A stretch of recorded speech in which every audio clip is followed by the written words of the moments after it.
Did it foster its development, or did it simply destroy the local culture? Do you hear me well? Yeah.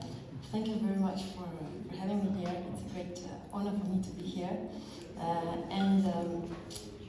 It's a great opportunity actually to speak here, because you know what happens is that in Europe, political elite, when they want to get information about Chechens, they ask Russians.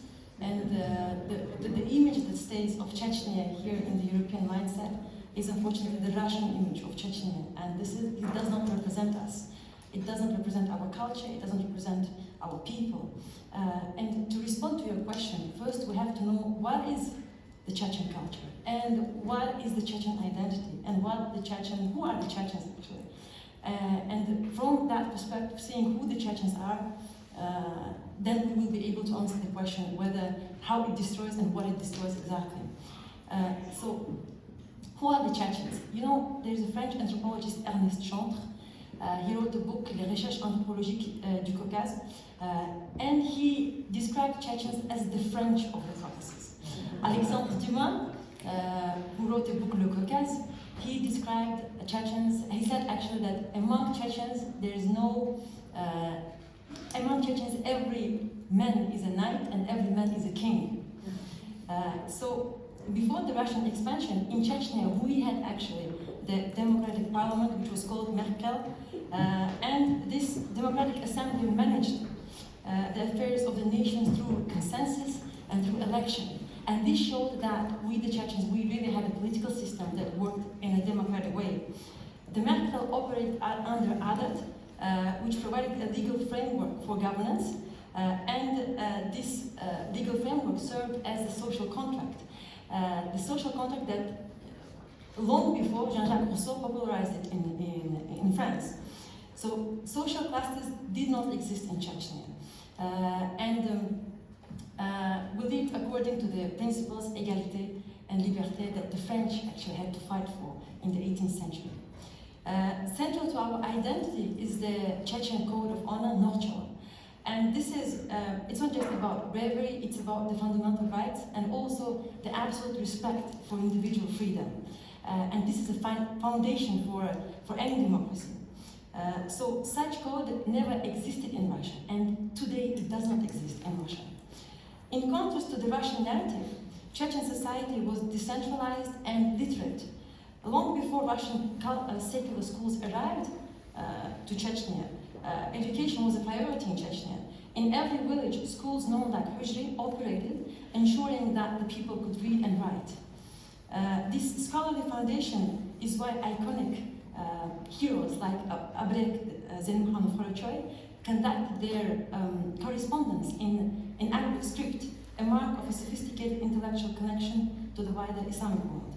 The Chechen language is considered as one of the oldest languages in Europe and in the world, and this language belongs to the Nah branch of the Caucasian family.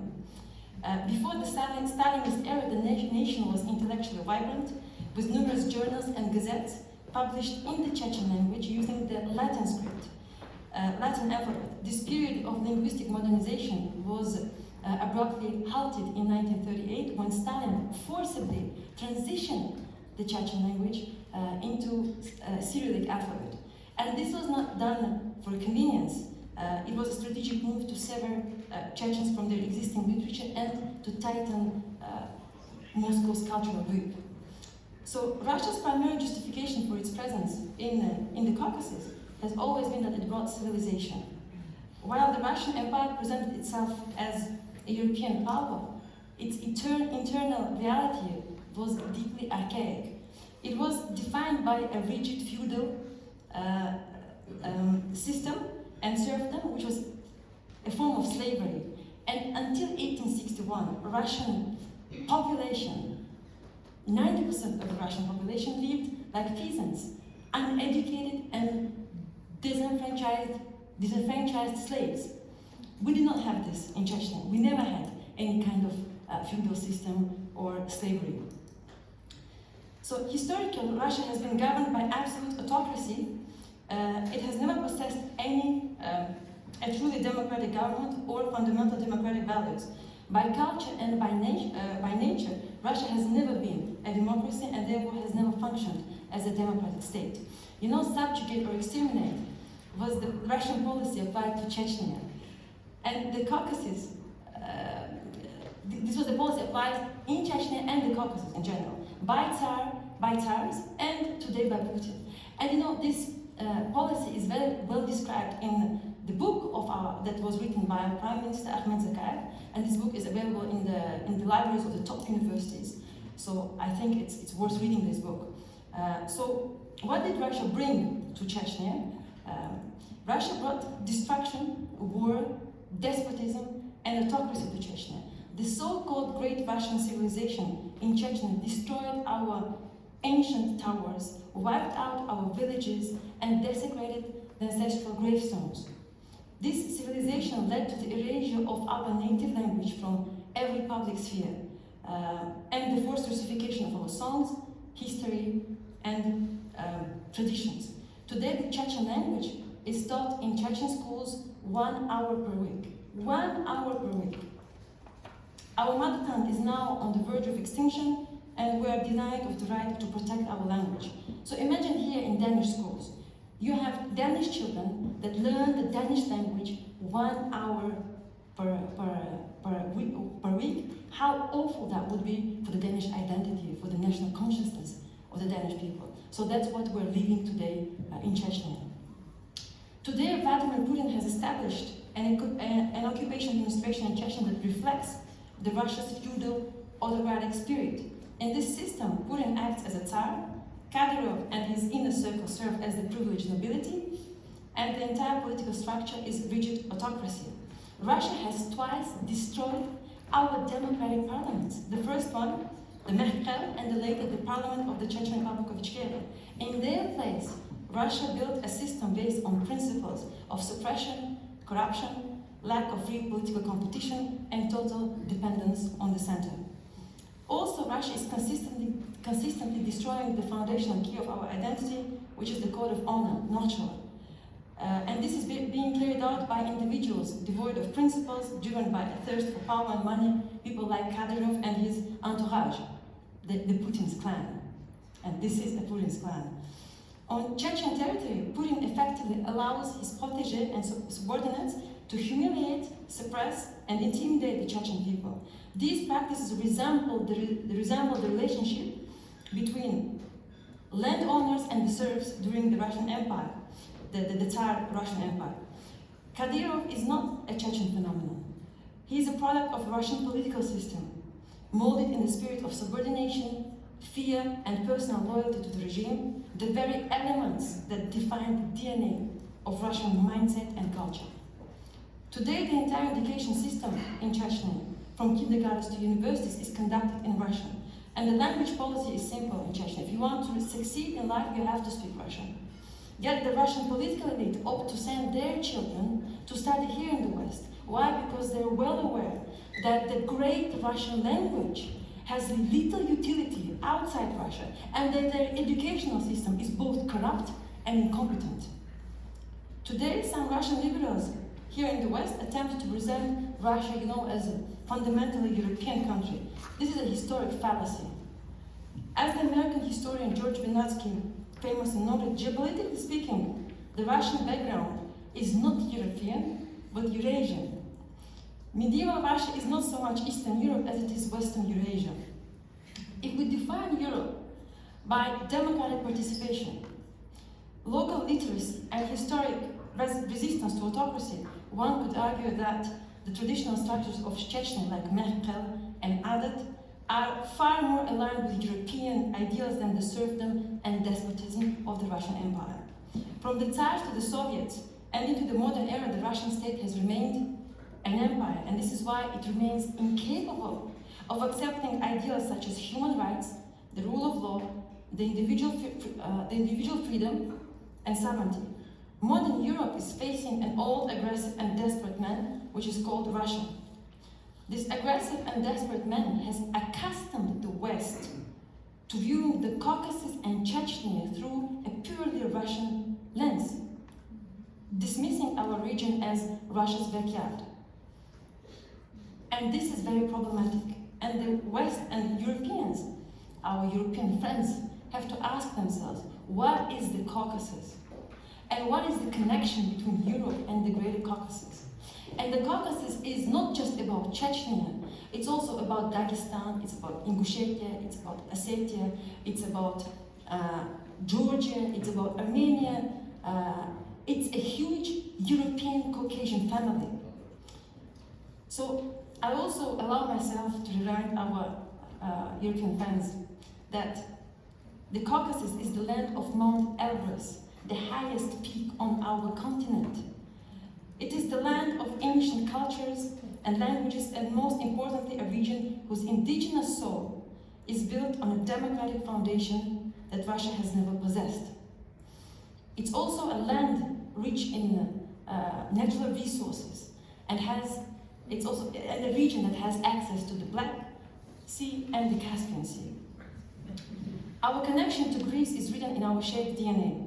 The Greeks did not just send Jason to Colchis for gold. They recognized in the Caucasus a mirror of their own world, a land of high mountains, independent city-states, and defiant love for freedom.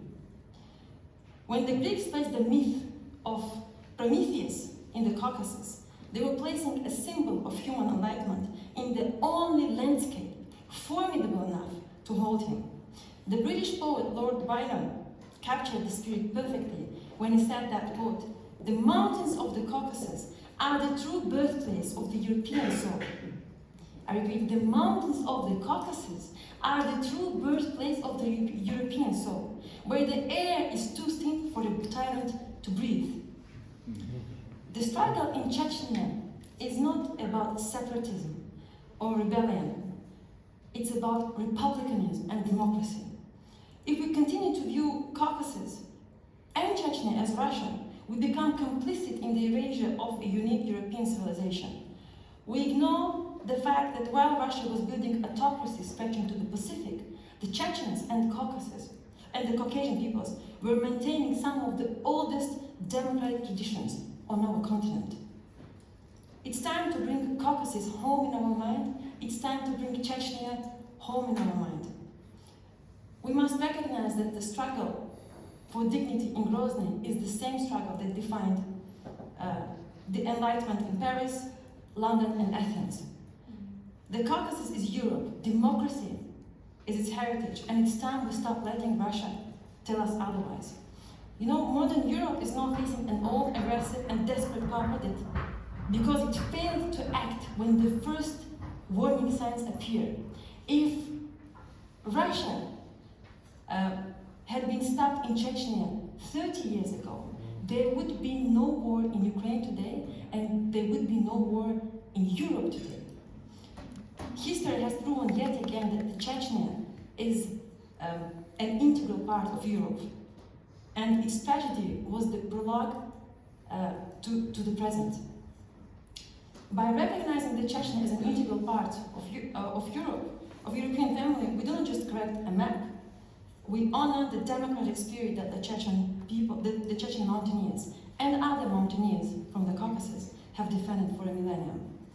And finally, let us not forget that Russia, over the last 30 years, has committed extensive war crimes in Chechnya that resulted in the death of 300,000 Chechen civilians and 42,000 children. To our deep regret, Russian authorities and even some Russian liberals here in the West attempt to mask these atrocities behind a narrative that we feed you, we build cities for you, we civilized you. In Chechnya, Russia employed extrajudicial killings, indiscriminate bombings, forced deportations, and the systematic suppression of our language. A country cannot claim to be civilizing others while resorting to such barbaric methods. That's why Russia has never been a civilized country and is in no position to lecture others on civilization or morality.